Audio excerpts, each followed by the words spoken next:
Mo Dhialann Rang hAon. Dhialann. Cúig mé go dtí an zoo.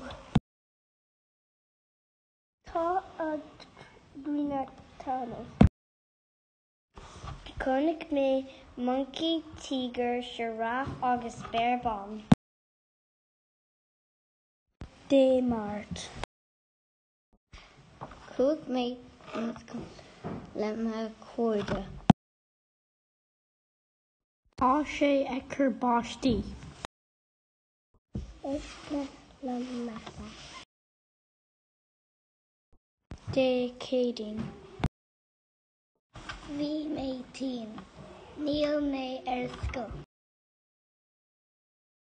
D'an mé sa labba. Déh mé breicfasta. Déh mé tósta im agus sumh. Dól mé cup an té. Déirdín. Bhí me ag sugra sa gcadín de me saca. Bhí sé scanach, bhí stóm ann. Bhí an gcué ag séideach. Bhí mé ag caithfeamh mó cóta hata scoth le fíní agus bútasaí nua.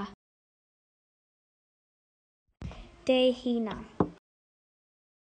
Cúig mé go dtí an tro bhí sé site.